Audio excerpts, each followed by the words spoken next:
Got a few questions from Norway in response, obviously, to the recent terrorist atrocity there.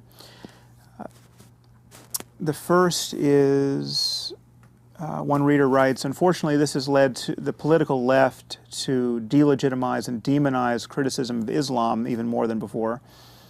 Obviously, whatever problem we had with the integration of Muslims before the terror attacks is still there.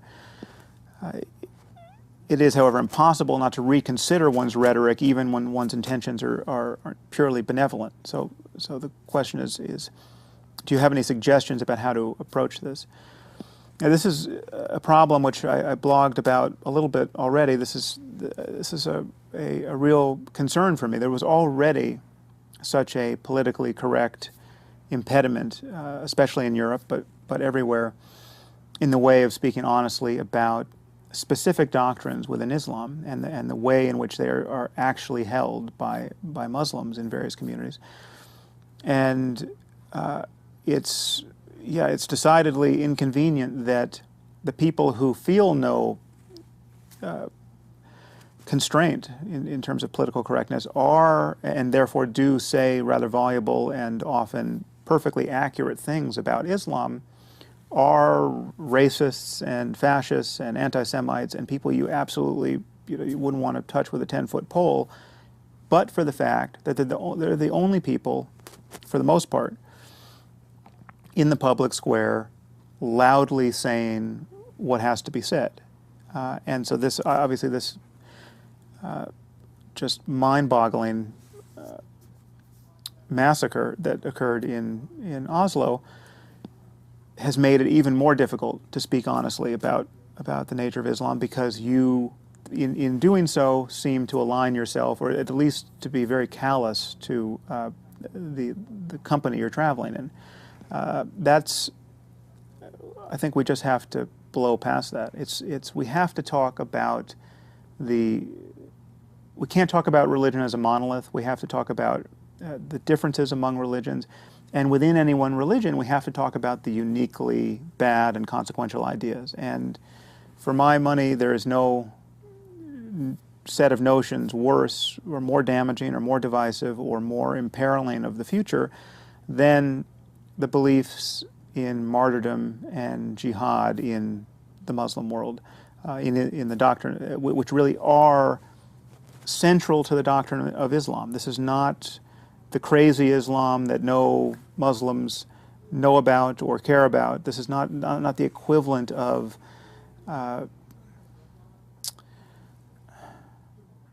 some cult within Islam that can be written off as not influential or representative of a major tradition. This is not the Branch Davidians, we have David Koresh in Waco, Texas, getting ready to self-immolate and not really representing Christianity. This is just one of the central messages of Islam, that paradise awaits those who die in defense of the faith.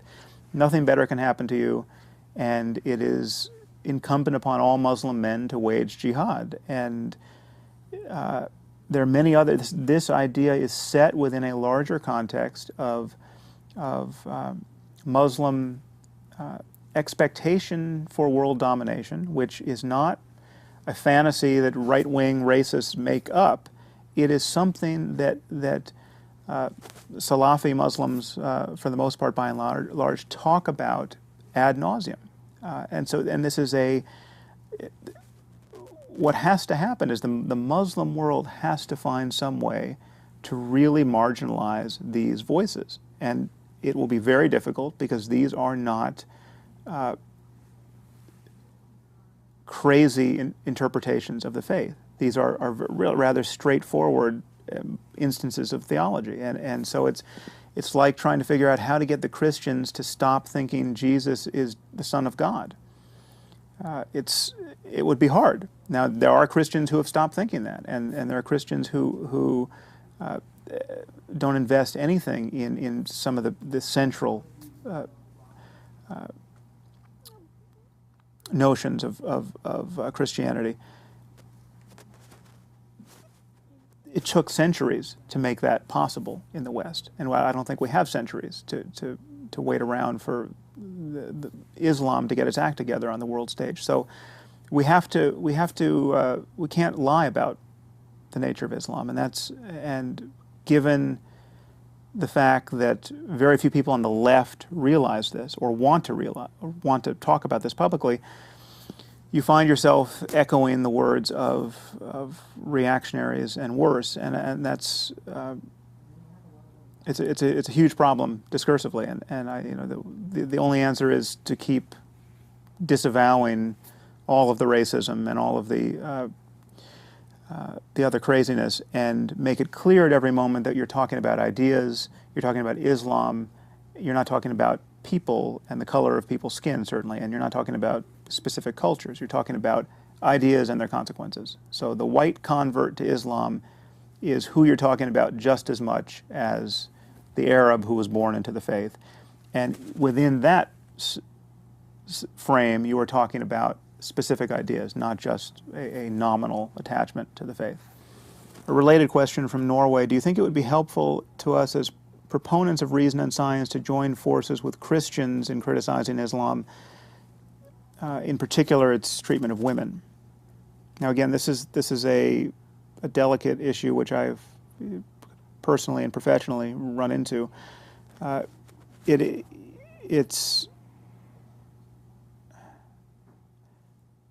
is true to say that the people who are most candid about the problem that Islam poses and its real doctrines tend to have their own ulterior motive, and it is not so ulterior, but it's the motive of advertising the merits of their own faith. It's not to say it's their only motive, but you have a lot of really animated Christians who attack Islam as the wrong faith, fully believing that they're in possession of the right faith. I don't see any particular reason to link up to join arms with them in any particular forum, but it is only honest to point out when they're not wrong. And the people in my camp, the non-believer camp, that talk about all religions as though they're by definition equivalent, and who talk about Christianity being just as bad in every case as Islam, are just being dishonest and offensive to Christians in ways that they don't need to be. It is not true that every religion poses the same threat of terrorism in the 21st century. And it is not true that every religion could pose the same threat of terrorism in the future. There are some religions that will never generate terrorism. And this is just obvious when you look at their doctrines. Now, this is not to say that Islam is worse across the board on every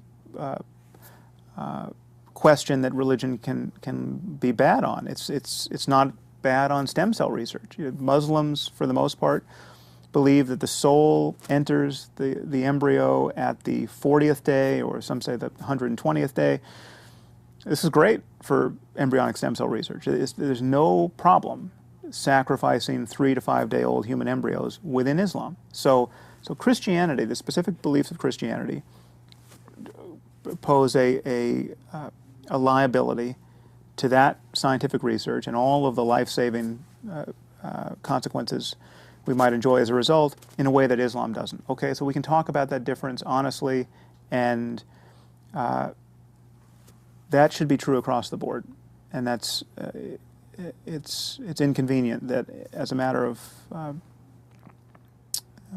in the political sphere, it really is a unique problem with Islam that we have to confront, and it's very easy to worry that there's a racist motive or a nationalist motive or a xenophobic motive encroaching in the case of many people, and no doubt it is, especially in Western Europe at the moment.